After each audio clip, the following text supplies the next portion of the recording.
Vamos lá, galerinha. Outro conceito importante que a gente precisa trabalhar é o conceito de pobreza, tá? E é importante que ele seja compreendido num contexto social, histórico, cultural. Ou seja, não existe uma definição de pobreza porque ele é um termo extremamente dinâmico, tá? Mas em suma, os livros de geografia do ensino fundamental, do ensino médio, eles trabalham com a ideia de a falta de acesso às necessidades básicas, entendeu? Ou seja, é uma forma mais genérica que prevê a estrutura ou a falta, perdão, de estrutura para se atingir elementos básicos de consumo, tá ok? E aí existem uma série de medidas que instrumentalizam esse conceito, né? E aí, por conta de tal perspectiva, o conceito evolui ao longo do tempo, né? Perdão, aumentando a sua complexibilidade, né? E aí, meninos, a gente avalia alguns tópicos que são importantes, por exemplo, nível baixo de renda ou consumo, subdesenvolvimento humano, exclusão social, vulnerabilidade, falta de recursos, necessidades básicas não atingidas, privação, por exemplo, de alimentos, de acesso à saúde, educação, etc, etc, beleza?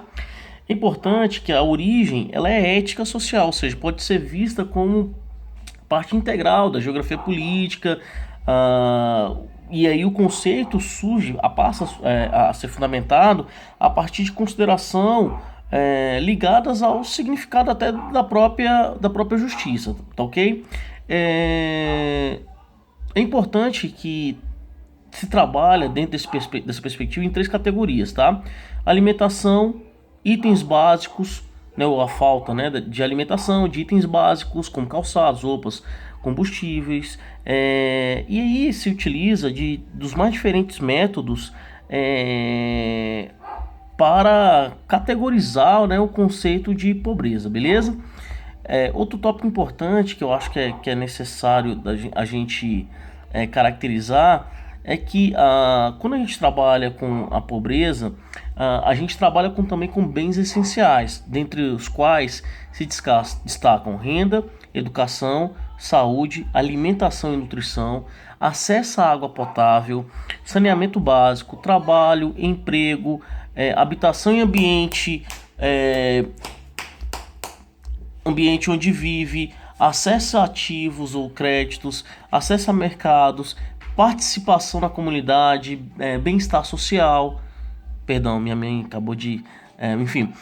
Então, essa é uma visão mais contemporânea e multidimensional da pobreza, tá? Por isso que ela é um conceito complexo de se entender, tá ok? Vamos lá. A gente tem uma série de medidas de pobreza, ou seja, categorização de pobreza, tá? A primeira delas é a pobreza que nós chamamos de pobreza absoluta, tá? E aí se determina aquilo que nós trabalhamos em aula, que é a linha da pobreza, tá? Ou seja, é baseada na estimativa das necessidades básicas e dos mais diversos recursos necessários para atender. Ou seja, a falta de acesso a ou a falta de ou a não possibilidade, perdão, de acessos básicos aos recursos necessários para a sobrevivência, beleza? É importante que essa tem uma característica empírica, né? Por exemplo, se estima, quando se define a linha internacional, aquilo que é mínimo para uma família viver em sociedade, com um padrão de vida considerado terminantemente decente, tá? Sua maior vantagem nesse processo, quando a gente avalia esse tipo de pobreza, é permitir o reajuste dos valores mínimos baseados no nível fixo de necessidades, tá? Por isso que cada estado define a sua linha internacional de pobreza, beleza? O outro tipo de pobreza, ou seja, quando a gente fala de medida absoluta ou pobreza absoluta, a gente está falando da linha de miséria, né? Ou seja, a miserabilidade. A outra pobreza é a pobreza relativa, tá? E essa pobreza, ela é caracterizada pelo seguinte, meninos. Se fala da privação econômica relativa, ou seja, uma coisa que é temporária, uma falta de elementos básicos, mas que deixam a população, os indivíduos, as famílias, sem a renda necessária para o padrão de vida corrente, ou seja, aquilo que é determinado como ideal para uma sociedade. Esse cara, este ser humano é considerado um pobre, tá? Ou fruto de uma pobreza relativa, tá ok? A maior parte dos países, inclusive, adotam essa medida para definir a linha de pobreza, tá? É lógico que essa análise dessa pobreza, ela permite a mudança no padrão de consumo ao longo dos tempos, né? Ou seja, se ajustam aos padrões da sociedade. À medida que a sociedade evolui, na medida que se aumenta o consumo, por exemplo, se define uma nova linha de pobreza relativa. Tudo bem? Deixa eu ver, não sei se fica claro que a diferença básica entre a miserabilidade e a pobreza, ou a pobreza absoluta e a pobreza relativa, é que a pobreza absoluta, ela fala do miserável, e o miserável, diferentemente do pobre, ele não consome, ou seja, ele não tem acesso aos elementos básicos que fundamentam